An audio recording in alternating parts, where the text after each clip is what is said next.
पुत्रदा एकादशी का व्रत वर्ष में 2 बार पौष व श्रावण में आता है। पौष माह के शुक्ल पक्ष की एकादशी को पौष पुत्रदा एकादशी के नाम से एवं श्रावण माह के शुक्ल पक्ष एकादशी को श्रावण पुत्रदा एकादशी के नाम से जाना जाता है। पद्म पुराण के अनुसार सांसारिक सुखों की प्राप्ति और पुत्र इच्छुक भक्तों के लिए पुत्रदा एकादशी व्रत को फलदायक माना जाता है। संतानहीन या पुत्रहीन जातकों के लिए इस व्रत को बेहद अहम माना जाता है। पौष पुत्रदा एकादशी की व्रत विधि ये है। पुत्रदा एकादशी व्रत रखने वाले व्यक्ति को दशमी के दिन लहसुन प्याज आदि नहीं खाना चाहिए। साथ ही दशमी के दिन किसी प्रकार का भोग विलास नहीं करना चाहिए। पुत्रदा एकादशी के दिन सुबह स्नान आदि से शुद्ध होकर उपवास करना चाहिए। भगवान विष्णु और विशेषकर विष्णु जी के बाल गोपाल रूप की पूजा करनी चाहिए। द्वादशी को भगवान विष्णु को अर्घ्य देकर पूजा संपन्न करनी चाहिए। द्वादशी के दिन ब्राह्मण को भोजन करवाने के बाद उनसे आशीर्वाद प्राप्त करके स्वयं भोजन करना चाहिए।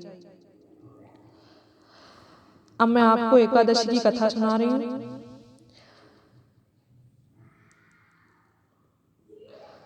प्राचीन समय में भद्रावती नगरी में सुकेतुमान नाम का एक राजा राज्य करता था। उसके कोई संतान नहीं थी।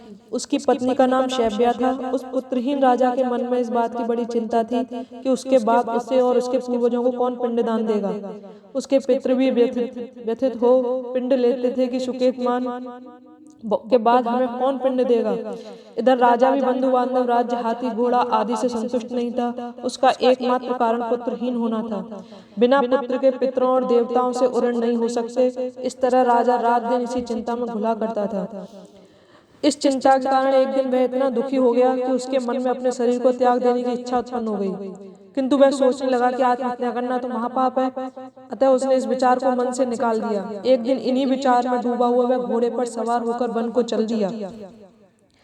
घोड़े पर सवार राजा वन पक्षियों और वृक्षों को देखने लगा। उसने वन में देखा कि मृग बाघ सिंह बंदर आदि विचरण कर रहे हैं। हाथी शिशुओं और हथनियों के बीच में विचर रहा है। उस वन में राजा ने देखा कि कहीं तो सियार कर्कश शब्द निकाल रहे हैं और कहीं मोर अपने परिवार के साथ नाच रहे हैं। वन के दृश्यों को देखकर राजा और ज्यादा दुखी हो गया कि उसके पुत्र क्यों नहीं है। इसी सोच विचार में दोपहर हो गई। वह सोचने लगा कि मैंने अनेक यज्ञ किए हैं और ब्राह्मणों को स्वादिष्ट भोजन कराया है, किंतु फिर भी मुझे यह दुख क्यों मिल रहा है। आखिर इसका कारण क्या है। अपनी व्यथा किससे कहूँ। कौन मेरी व्यथा का समाधान कर सकता है। अपने विचार में खोए राजा को प्यास लगी। वह पानी की तलाश में आगे बढ़ा। कुछ दूर जाने पर उसे एक सरोवर मिला। उस सरोवर में कमल पुष्प खिले हुए थे। सारस हंस घड़ियाल आदि जल क्रीड़ा मग्न थे। सरोवर के चारों तरफ ऋषियों के आश्रम बने हुए थे। अचानक राजा के दाहिने अंग फड़कने लगे। इसे शुभ शगुन समझकर राजा मन में प्रसन्न होता हुआ घोड़े से नीचे उतरा और सरोवर के किनारे बैठे हुए ऋषियों को प्रणाम करके उनके सामने बैठ गया। ऋषिवर बोले, हे राजन, हम तुमसे अति प्रसन्न हैं। तुम्हारी जो इच्छा है हमसे कहो। राजा ने प्रश्न किया, हे विप्रो, आप कौन हैं और किस लिए यहाँ रह रहे हैं। ऋषि बोले, राजन, आज पुत्र की इच्छा करने वाले को श्रेष्ठ पुत्र प्रदान करने वाली पुत्रदा एकादशी है।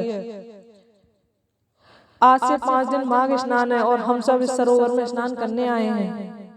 ऋषियों की बात सुन राजा ने कहा, हे मुनियों, मेरा भी कोई पुत्र नहीं। यदि आप मुझ पर प्रसन्न हैं तो कृपा कर मुझे एक पुत्र का वरदान दीजिए। ऋषि बोले, हे राजन, आज पुत्रदा एकादशी है।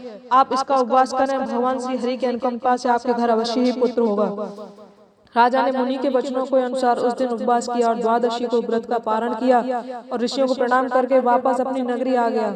भगवान श्री हरि की कृपा से कुछ दिनों बाद ही रानी ने गर्भ धारण किया और 9 माह के पश्चात उसके एक तेजस्वी पुत्र उत्पन्न हुआ। यह राजकुमार बड़ा होने पर अत्यंत वीर, धनवान, यशस्वी और प्रजापालक बना।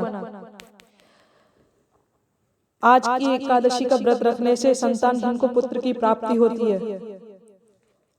इसलिए आज एकादशी व्रत अवश्य करें। बस आज के लिए इतना ही।